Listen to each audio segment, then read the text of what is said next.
It is Riyadh on September 17, 2025. The desert horizon is quiet as the sun sets on the Kingdom of Saudi Arabia. But beneath that calm, a storm of strategic realignment is gathering. Heavy with history, charged with uncertainty, Saudi leaders take a step no one can ignore. A formal defense pact with Islamabad, a country whose past alliances, nuclear capability, and the recent regional dramas in the face of Indian aggression against this much smaller country make this more than another treaty. Islamabad, for decades a partner in arms, now enters into something solemn. Not simply cooperation, but a mutual pledge. Any aggression against either country shall be considered aggression against both. The argument reads: words that conjure old alliances, new possibilities, and profound risks. As missiles flew over Doha in recent weeks, as the memory of Gaza's suffering, of borders violated, and promises broken resurfaced across Arab capitals, as Islamabad struggles with economic collapse and internal fractures. The pact lands not in a vacuum, but at a volatile juncture in Middle East and South Asian history. Welcome to New Wave Global. I'm your host, Marvi Sarmad, and this is Unraveled. In the next 20 minutes, we shall unravel what exactly was signed, why now, what each side gains and loses, how this shifts power in the Middle East, in South Asia, and the Indo Pacific, and what it means for the United States, for India, for Iran, and for ordinary people caught between these grand chess pieces. Let's begin.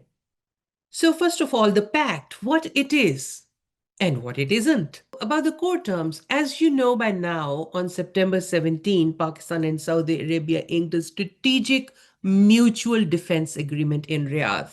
The central clause: any aggression against either country shall be considered aggression against both.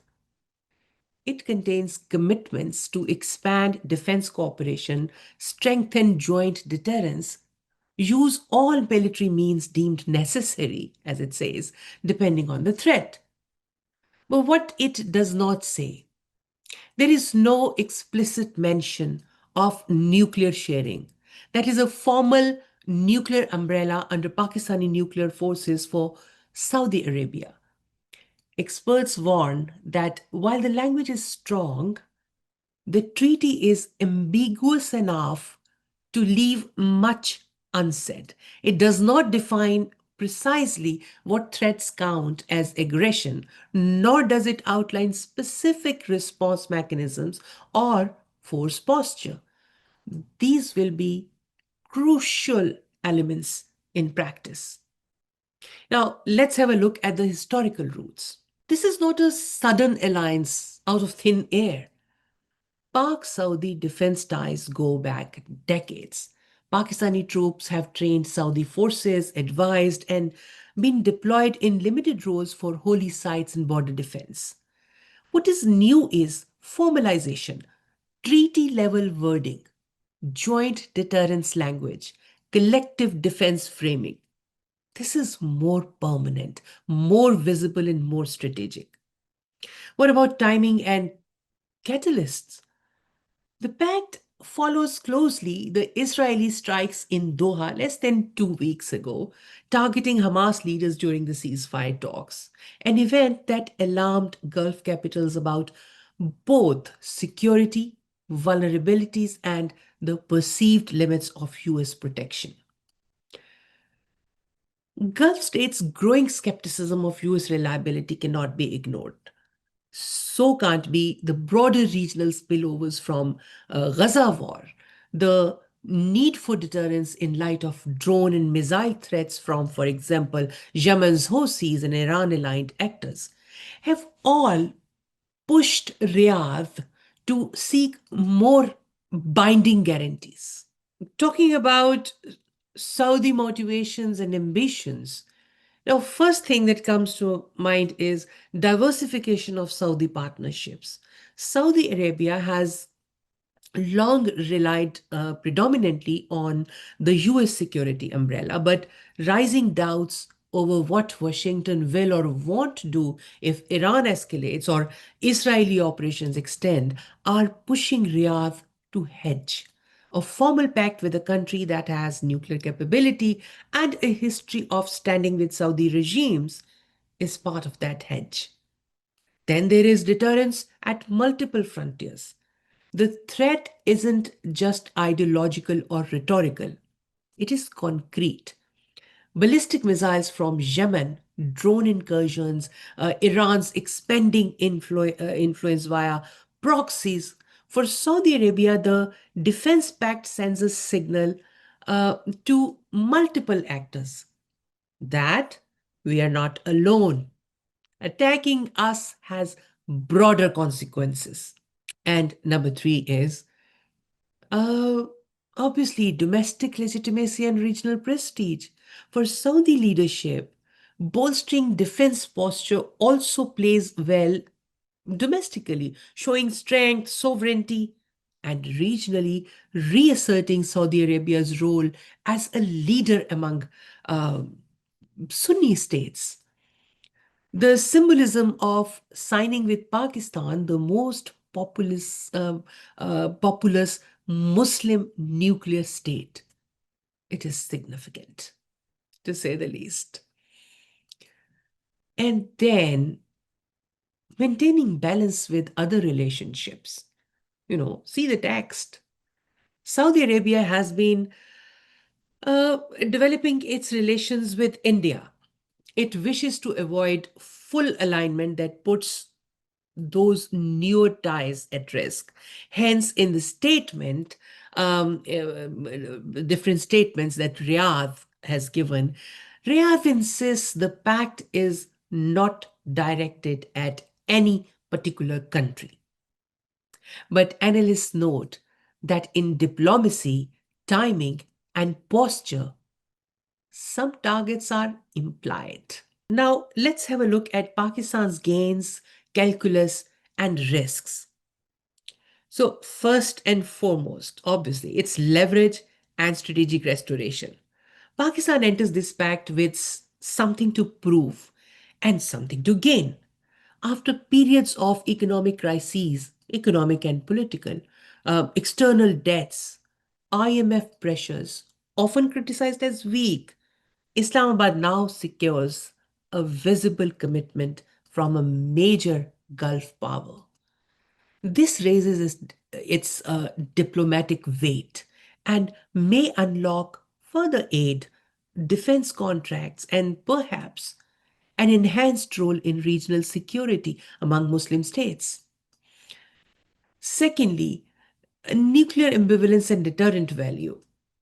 Pakistan maintains a strategic ambiguity, but its nuclear arsenal remains a potent deterrent. The pact, by its wording, allows Pakistan to keep options open without formally declaring Pakistan to be obliged to deploy nuclear weapons on behalf of Saudi Arabia. Experts caution that interpretations will matter both for Pakistan's doctrine and perceptions abroad. Third, there will be domestic pressures and consensus constraints. Pakistan must balance this between its civil and military authorities and between public opinion, especially given past involvements in Middle Eastern conflicts like Yemen, etc., and the cost of deploying forces abroad. Also, Pakistan's economic weakness, uh, defense commitments, they cost money. They cost logistics, readiness, supply lines. If Riyadh requires operational deployment, cost sharing, surge deployments, Islamabad may be stretched. And number four is the risk of entanglement. The pact opens up risks for Pakistan? What if conflict arises between Saudi Arabia and Iran? What if Israel strikes something that Saudi treats as aggression? Will Pakistan be pulled in? Further, what of Pakistan's other external obligations with China, for example, with Taliban governance in Afghanistan, where spillover exists? Balancing these multiple axes of alignment is going to be perilous for Pakistan. Now, have a look at Middle East geopolitics. What will shift? Number one, erosion of US primacy as guarantor. Traditionally, you know that the United States has been the security backbone for Gulf countries. Saudi US cooperation remains strong, but this pact is a visible message. Riyadh wants more independent or at least diversified security options. The dynamic may shift from hierarchical, that is, Gulf states relying on the US, to more networked, multipolar defense architecture. That is going to happen. And then Israeli actions. What about normalization and constraints? This pact complicates relative calculus towards normalization with Tel Aviv. Israel's operations in Qatar and elsewhere are now likely to face stiffer political backlash. Saudi Arabia will have to weigh its own security and diplomatic openings more carefully. For Israel, any action that might provoke Saudi interpretation of aggression gets riskier. And then Iran's reaction and regional proxy threats. Tehran watches carefully. It might test Saudi resolve through its proxies in Yemen, Iraq, Syria, but direct confrontation remains costly. Iran likely will use asymmetric methods, missile launches, cyber, border skirmishes to probe the operational meaning of the pact. Saudi and Pakistani responses to those probes will set the precedent. We need to watch it. And Gulf unity, also fragmentation. The pact may pressure other Gulf states to pick sides or propose parallel pacts. Qatar, Oman, UAE may feel encircled or may seek similar guarantees. The idea of an Islamic NATO or unified Muslim defense framework resurfaces as I was looking at, I was reading a piece in Indian, publication, The Times of India, Islamic NATO question mark. But such frameworks have historically faltered over divisions of security interest, sectarian fault lines, and costs. But then there are arms, this procurement, uh, force posture, intelligence sharing. These joint exercises, stationing of Pakistani troops in Saudi Arabia, perhaps Saudi involvement in Pakistan's defense production or offsets. Intelligence sharing, joint command structures, or at least consultations will matter. These are the levers by which a pact moves from symbolism to capability. And that we will watch. It needs to be watched carefully. Now, talking about South Asia, Indo-Pacific, and perspective from India. Now, India sees this as a strategic challenge. Indian commentary has been cautious but pointed. India's foreign ministry says it will, the Ministry of External Affairs, as they call it, it says it will study the implications. Media in New Delhi expresses concern about the expansion of Pakistani deterring capacity, especially when tied to Saudi Arabia, previously seen more neutral or leaning towards India in certain economic and diplomatic ties. What will be the implications for Indian military planning? If Saudi Arabia is no longer neutral in South Asian or broader Muslim world crises, India may have to factor in possibilities of diplomatic backlash, alignment pressures, and possibly even military coordination by Saudi with Pakistan in certain regional security contexts. Uh, we can't forget China's quiet profit. From Beijing's vantage point, this deal is welcome.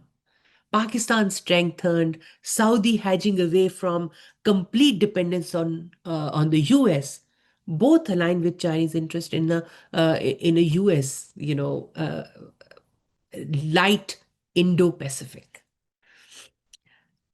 China has deep economic ties to both via CPEC with Pakistan, energy investment with Saudi Arabia.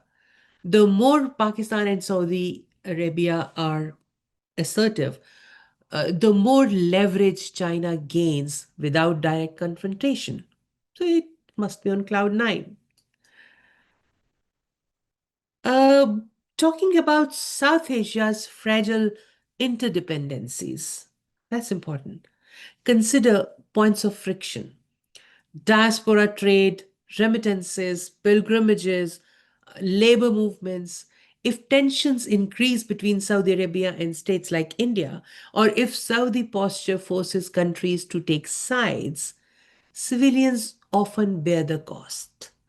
Visas, pilgrim access to holy cities, economic investments, all of this is going to suffer. We hope not, but that seems logical after what has been happening in the region.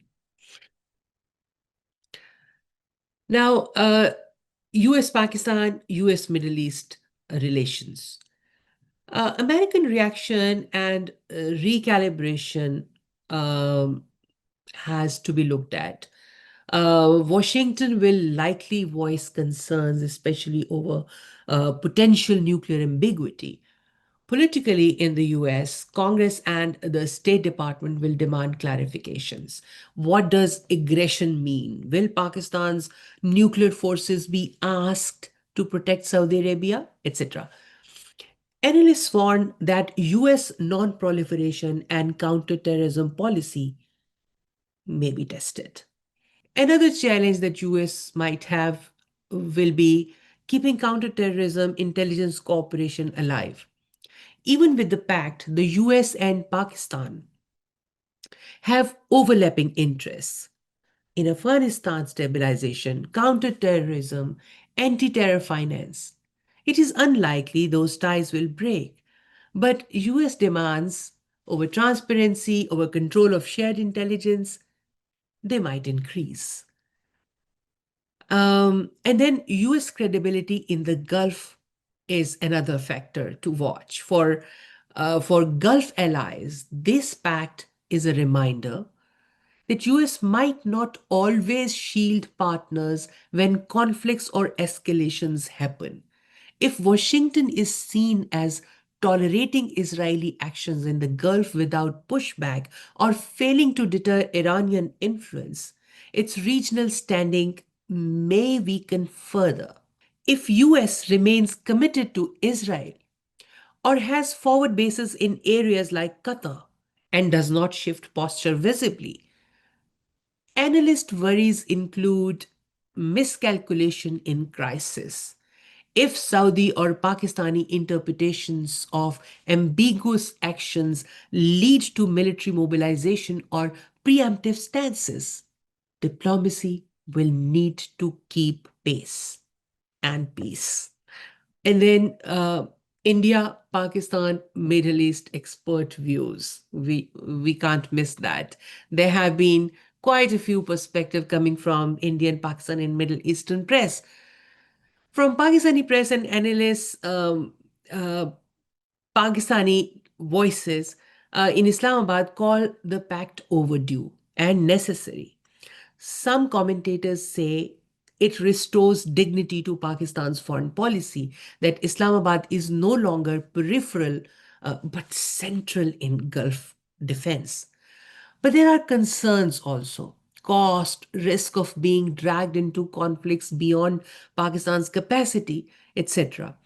Analysts in Pakistan's two top English language newspapers, Dawn and The News, point to the need for clear rules for engagement.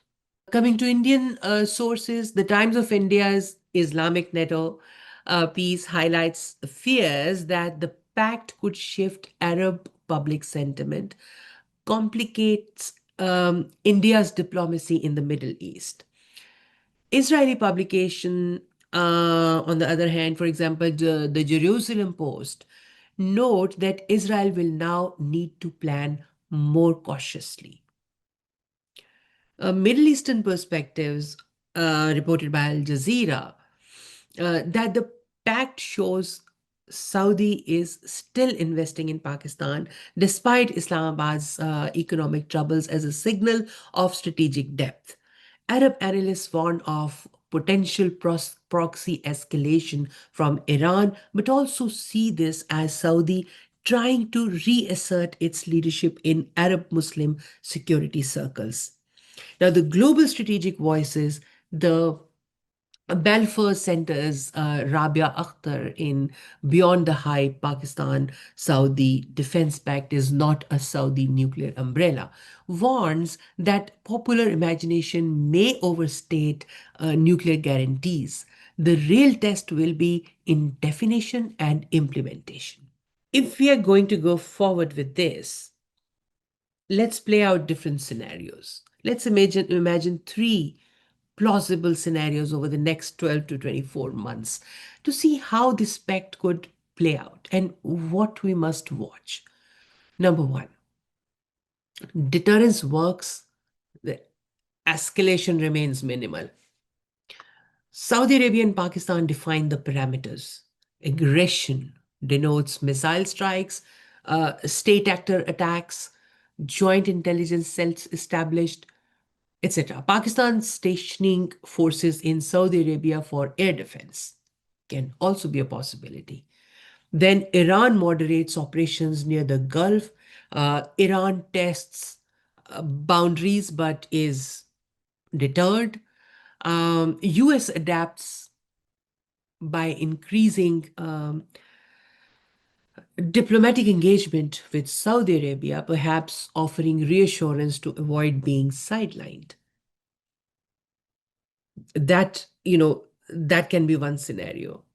The other can be that ambiguity breeds miscalculation. Lack of clarity around what defines aggression creates friction.